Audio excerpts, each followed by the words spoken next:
Hi everyone, it's Niamh here and welcome to my art journaling channel. Today we're doing a really quick art journal page and it's basically working with scraps. So this is a 15-minute page that went together. I'm working in my journal, my Dilutions journal on this page, and I've been using the Dina Wakley Collage Collective book a lot, and I've got all these scraps of it left over, so I decided I was going to use up all my scraps. So I'm just using my gel medium, which you can see is getting very low, and just gluing these all over the page. No really rhyme or reason to what I'm doing, I'm just getting them down on the page. And as I'm going, I'm putting the glue underneath and putting the glue over the top. Now, I really didn't have an idea of where this was going, but this is one of my favorite pages I think I have ever done, because it just came together and it just worked. It was just a bit of magic, and I don't know why. It was just all the right scraps at the right time in the right place. And I think the reason it worked is because I did this, which I never do.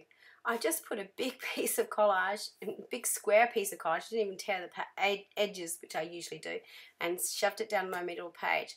So basically around the edge, I'm sort of making this border with all the other bits of scrap. So I've got sort of this white space in the middle and this square and all these border pieces. So again, I'm being really careful to make sure that I'm gluing over the top and underneath as well, particularly across the middle of a page. The pages of this collage collective, this is the paper, it has two papers in it. It's got a cardstock version of the pages and it's got a paperweight, but it's a little bit heavier than copy paper or printer paper. So that's why I'm being really generous with the glue, making sure everything's really glued down well. You can see me sort of just finding the different bits and pieces. Most of them are from the Collage Collective. You can see a little bit of vintage scrap there that I've got. Something else I was using, I think, on one of my other pages. I'd cut it out. I love using text in my books, so I'm just gluing that down as well. One of the things I have started to do more so is use a brush when I'm using my gel medium, which I haven't often done in the past. I do have a silicone spatula, which I have been using, and it's been fantastic, but I'm finding that using a big brush I can get a lot of gel medium down quickly and I can just soak and get rid of it. The brush that I'm using is from a set I got in IKEA, the kids brushes. They're really cheap. They fit my hand perfectly because they're nice and small, and I'm not worried if I ruin them. The other thing that I'm doing, and you can see this in the paint, is I'm just using my Dina Wakley paints. This colour's fuchsia, and while I dipped my paintbrush in the water, you can actually still see there's some gel medium in it, so it's making that paint translucent, which means that this technique of rubbing off the paint works really well. It usually works well anyway, but because it's got that little bit of gloss and a little bit of glue mixed up into it, it just gives it a huge big contrast, and I think that's one of the reasons I really like this as well. So the other reason that I think this tied together pretty well was because with the Dina Wakley Collage Collective, if you're using her paints as well, you're using the same materials that she's used making the artworks, therefore it matches. So you can see on the left hand corner, that pink matches up beautifully because she's used fuchsia in her page and I've used it on my page. So you've got that continuity of colour, I suppose, which makes things blend in a little bit more. Now I'm just going in with some foam stamps. These are the new foam stamps from Fluttered by Designs.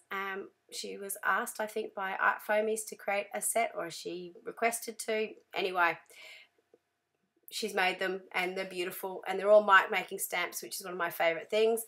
I just received the set, so I knew on this page I just wanted to play with them. Again, I still really don't have much of an idea of where this is going, other than I'm just having fun playing with bits of scraps I've got left over and some new stamps that I received. Now I'm just going in just to brighten up the page a little bit with some fluorescent yellow paint. I've been finding in a lot of my artwork at the moment. If I need a pop of colour, I've been turning to the fluorescent paints, and the reason for that is it's obviously very bright, but because of the nature of fluorescent paints, they are quite translucent, so you don't lose any of your detail in the background. You still get the brightness that you're looking for, but nothing's getting blotted out by it. So you can see that really clearly on the right hand side, in the middle where I've just stuck this image over. You could see the mark making tools really quickly, or really clearly, but you've got that bit of brightness. Now the image that I've got here is just perfect. I cut it out about a year ago from a magazine, and it's been sitting in my collage stash. I've never found anywhere to use it. It's out of a fashion magazine, and it's out of one of the covers or one of the advertisements, so it's actually quite thick. It's thick cardboard rather than paper. And it was this woman sitting at an easel painting, and it just worked perfectly with that spot in the middle. And as soon as I put it down, the colours all worked together. Her hand was in the right place for that painting in the middle of the page. As soon as I was doing it, I was jumping up and down inside because, like, yay, this works. And I just love that you've sort of got that painting in the middle, or to my mind's eye anyway, you've got the painting in the middle and it's sort of leapt off the page and it's painting the background as well. I'm explaining this to you using my hands to point stuff out, which is really ridiculous because you can't see what I'm doing, but I do tend to talk with my hands a lot. So while I was doing this, I don't wish I'd left it because I like what I've done with it. I could easily have left this page, but what I decided to do is I want to use this stencil because it really was a 90 type page. What I decided to do was split this stencil up, have the I am an artist at the top, and then use some of those words at the bottom to sort of blend into the background a little bit. But I thought it was really important to put those down because they're all the things I love about doing this. I love using my fingers and having things drip down and having things not work and being creative and all the things that comes with getting paint into your journals. It's just fun, and I thought it sort of summed up this page beautifully, and particularly it summed up how excited I was doing this page. Some pages you make and think, oh yeah, okay, I've made it, okay, next one.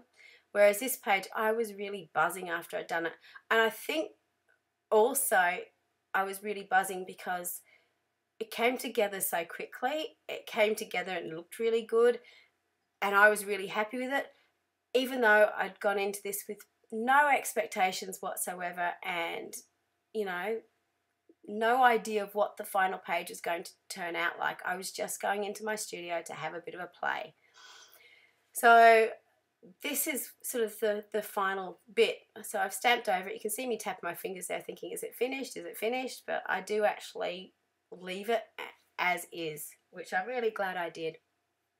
So this is a close-up. You can see all those really vibrant colours, how that yellow really pops off the page, and how that collage image really plays well with what else is on the page.